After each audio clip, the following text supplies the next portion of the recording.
The financial services industry does not sell investments, it sells complexity, because complexity justifies fees, and fees are what they actually make money on. I didn't understand that when I invested $10,000 in mutual funds. I understood it 8 months later when I sat down and calculated what that complexity had cost me. Not in a hypothetical 30-year spreadsheet, in real dollars, on a real $10,000 investment. What I found changed every financial decision I've made since. Before I explain anything, I want to give you the number $18,500. That's the projected cost of the specific mistakes I made with that $10,000 investment, measured over 30 years. The account went up. I didn't lose money.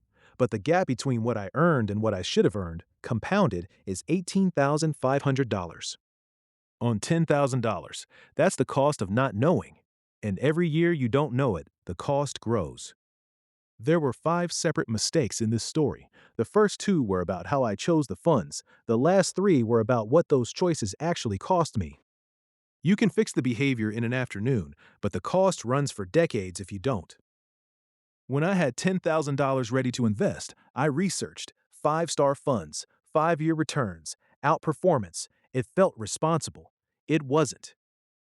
It was the most common and most expensive mistake individual investors make. Here's what the data says. Of the funds in the top quartile in one 5-year period, 97% fall out of the top half in the next, not most. 97%. There is no persistence. Zero. The 5-star rating I used wasn't a signal. It was noise wearing the costume of a signal. And the companies rating those funds generate revenue from the funds they rate. That's not a conspiracy. It's a business model. The second mistake was thinking 3 funds meant diversification. I owned 3 different funds. I thought that meant safety. It didn't. It meant overlap.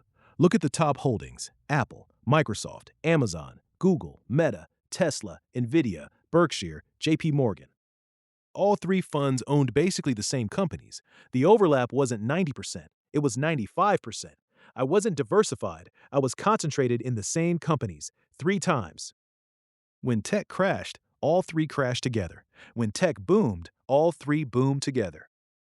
I paid 3 expense ratios for 0 additional diversification.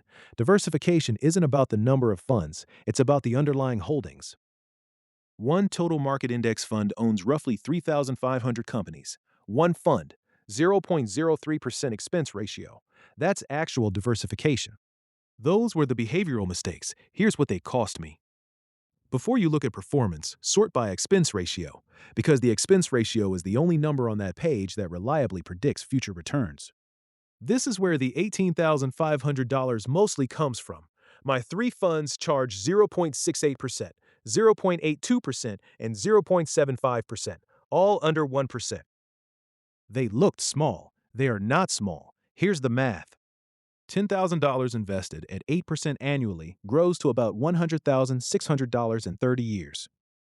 With a 0.75% expense ratio, your return drops to about 7.25%. Now that same $10,000 grows to roughly $82,400. With a 0.04% index fund expense ratio, it grows to about $100,100. The difference? $17,700 from 0.71 percentage points. Not bad timing, not panic selling, 1 decimal place. Scale it, $100,000 invested, roughly $177 billion difference. $500,000, nearly $885,000. You never see the fee leave.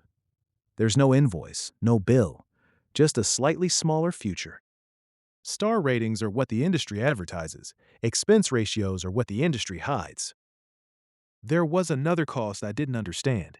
Actively managed funds trade constantly. That trading creates capital gains.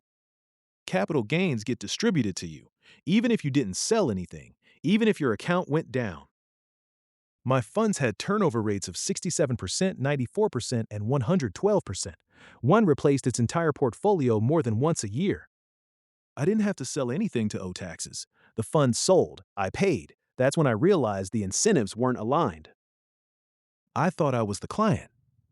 I was the revenue source. In 1 year, my fund lost money. I still owed taxes on gains it distributed. Gains from trades I didn't make. in a year when my account went down. That tax drag was about $340, small compared to $17,700, but that mechanism runs every year in every taxable account holding high turnover funds. Index funds, by contrast, have turnover below 5%, low trading, minimal tax drag.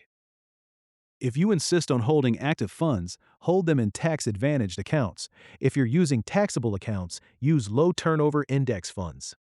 Asset location sounds technical. It's just putting the messy stuff where taxes can't touch it. Then I made one more mistake. When I realized the overlap in the fees, I wanted to fix everything immediately. That impulse was correct. The timing was not. I sold everything and switched to index funds. Correct move, wrong timing. I triggered short-term capital gains. Short-term gains are taxed as ordinary income. If I had waited 4 more months, I would have qualified for long-term capital gains rates. The difference was hundreds of dollars. The mistake was fixing the mistake without running the tax math. Before selling anything in a taxable account, check the holding period, run the numbers, then decide. 5 separate mistakes. Each one seemed small. A fee here, some tax drag there, bad timing on one switch. But small mistakes compound.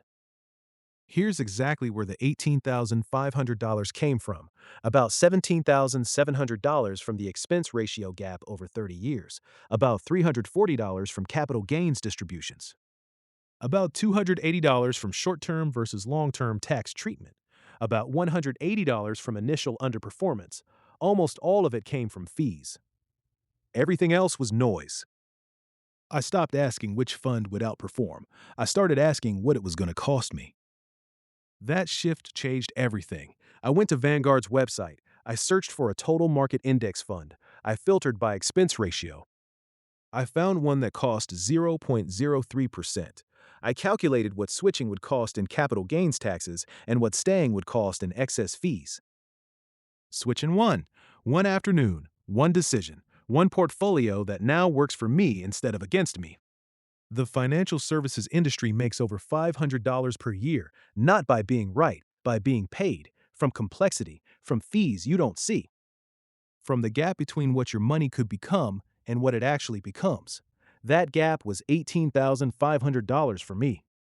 Multiply that by millions of investors. That's how the system sustains itself, one decimal place at a time. I didn't lose money on that $10,000 investment, but I left $18,500 on the table. The math takes one afternoon. The impact lasts 30 years. The industry hopes you never run it. Now you have.